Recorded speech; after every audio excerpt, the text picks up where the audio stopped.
मैं अकबर ओवैसी मुसलमान, ला इलाहा इल्लल्लाह मोहम्मद रसूलुल्लाह कलमा पढ़ने वाला मुसलमान इस मुल्क का किराएदार नहीं है। मैं कह रहा हूं नरेंद्र मोदी, ऐ योगी, जितना तेरा हिंदुस्तान है उतना मेरा भी हिंदुस्तान है। हिंदुस्तान न तेरी जागीर है न मेरी जागीर है।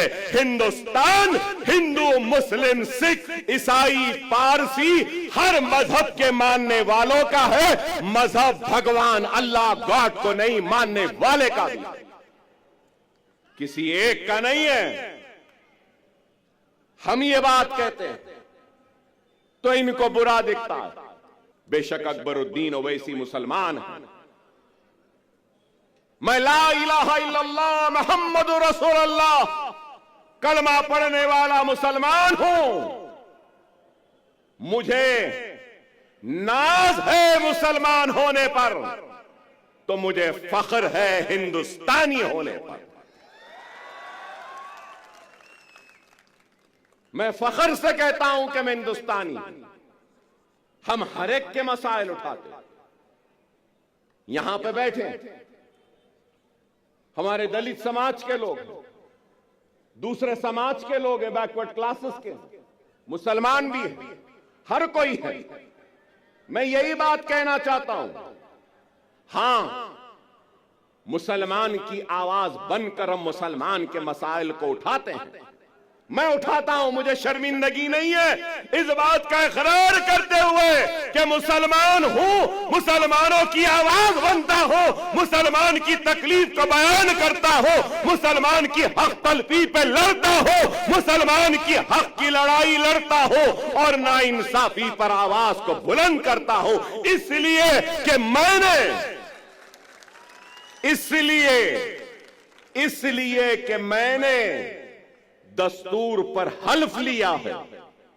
बहैसियत रुकने असम्बली अवामी नुमाइंदे मेरी जिम्मेदारी है कि मैं सबसे पीछे वाले को आगे लाऊं, पिछड़े हुए को ताकत दूं, कमजोर को कुव्वत दूं और जो आखिरी में है उसको आगे बढ़ाऊं।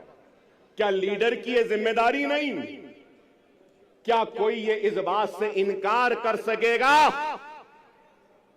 कि हिंदुस्तान की सबसे बड़ी अक़लियत मुसलमान रोजी रोटी, कपड़ा, मकान, तालीम, खुशहाली में सबसे पीछे है? और आज हमारी कोशिश वो पीछे जो मुसलमान है उसको आगे लाए। हमारी कोशिश वो पिछड़ा हुआ मुसलमान उसको आगे लाएं। अल्लाह उसके रसूल की कसम, जब मुसलमान आगे आ जाएगा तो अगर पीछे ब्राह्मण रहेगा तो उस ब्राह्मण को भी आगे लाने का काम हम करेंगे, क्योंकि हमने दस्तूर पे हलफ लिया है पिछड़ों को, कमजोरों को आगे बढ़ाना हमारी जिम्मेदारी है। ये हमारी सोच है। लेकिन हमारी सोच को मीडिया हाउसेस, अभी इम्तियाज जलील साहब ने मुझसे कहा कि इनके साथ साथ वो आपके दोस्त आए हैं, तो ये हमारे दोस्त हमको बताते हैं कि हम कम्युनल हैं, हमको बताते हैं कि हम भड़काऊ भाषण देते हैं। भड़काऊ नहीं देते, हम हक बयान करते हैं। वो अलग बात है कि हमारी हक बयानी का जवाब इनके पास नहीं होता तो उसको भड़काऊ बना देते। योगी आदित्यनाथ ने अपनी तकरीर में कहा कि बटोगे तो कटोगे। लोग काफी एतराज कर रहे हैं उस बात पर, मगर मैं ये कहूंगा, बीफ के नाम पर, मॉब लिंचिंग के नाम पर, घर वापसी के नाम पर, सर पे टोपी पहनने के नाम पर, दाढ़ी पालने के नाम पर जो तुम काट रहे हो, क्या ये तुम्हारी नफरत हिंदुस्तान के सबसे बड़ी अखिलियत से क्या ये मुल्क को कमजोर नहीं कर रही है? इसका जवाब दो मुझे। अगर हिंदू और मुसलमान को तुम लड़ाओगे, हिंदू और मुसलमानों को नफरत कराओगे, तो क्या यह मुल्क को कमजोर करने के बराबर नहीं है? अरे इस मुल्क का सबसे बड़ा मसला क्या है? बेरोजगारी। इस मुल्क का सबसे बड़ा मसला क्या है? महंगाई। इस मुल्क का सबसे बड़ा मसला क्या है? हर 2 मिनट 3 मिनट को रेप होते हैं। इस मुल्क का सबसे बड़ा मसला क्या है? ग्रेजुएट्स को नौकरियां। इस मुल्क का सबसे बड़ा मसला क्या है? मुल्क की कमजोर इकोनॉमी को मजबूत करना। इस मुल्क का सबसे बड़ा मसला क्या है? पेट्रोल डीजल गैस की बढ़ती हुई कीमतों को नीचे लाना। इस मुल्क का सबसे बड़ा मसला क्या है? रुपये की गिरती हुई कदर को ऊंचा करना। आप बताओ, क्या बेरोजगारी को दूर करने कुछ हो रहा है? महंगाई को दूर करने कुछ हो रहा है? क्या बेघर लोगों को घर देने के लिए कुछ हो रहा है? कुछ नहीं हो रहा है। सिर्फ इस मुल्क को मजहब के नाम पर बांटने की बात कर रहे हैं।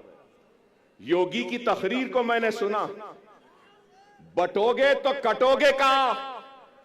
उसके बाद कहा कि जात पात की सियासत।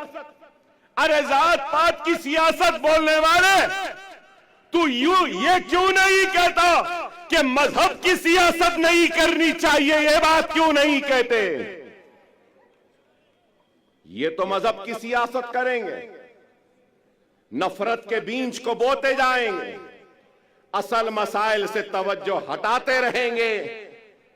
अगर कुछ है तो तलाक़ सलासा। अरे तलाक़ सलासा मसला नहीं है, हर मिनट में होने वाला एक रेप, ये हिंदुस्तान का सबसे बड़ा मसला है। एक औरत रात के अंधेरे में घूम नहीं सकती, खेतों में उसकी इज्जत और इस्मत को लुटेरे लूट रहे हैं, ये मसला है। अरे इस पे बात करो, इस पे कुछ करो। नहीं, मुसलमान ऐसा, मुसलमान के इतने बीवी, मुसलमान ऐसा करा, मुसलमान वैसा करा। अरे आप बताओ, तलाक़ सलासा हो गया, CAA NRC, CAA NRC. Parliament में थे इम्तियाज जलील साहब, हर मसले पर।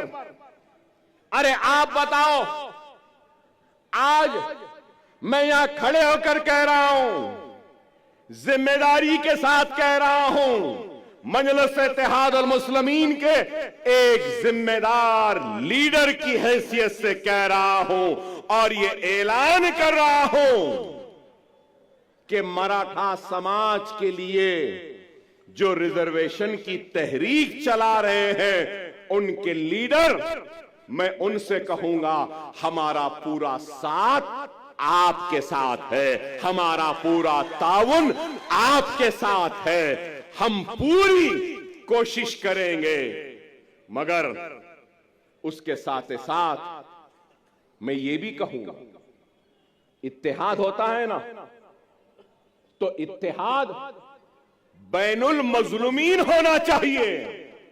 इत्तेहाद बैनुल मजलूमीन होना चाहिए। हिंदुस्तान में जुल्म का शिकार अगर कोई है तो वो मुसलमान है। हिंदुस्तान में जुल्म का शिकार अगर कोई है तो वो दलित है। हिंदुस्तान में जुल्म का शिकार अगर कोई है तो वो पसमानदा तबकात है। चलो आओ, मराठा, दलित और मुसलमान इत्तेहादुल बैनुल मजलूमीन बन जाते हैं और अपने जुल्म के खिलाफ आवाज को बुलंद करते हैं।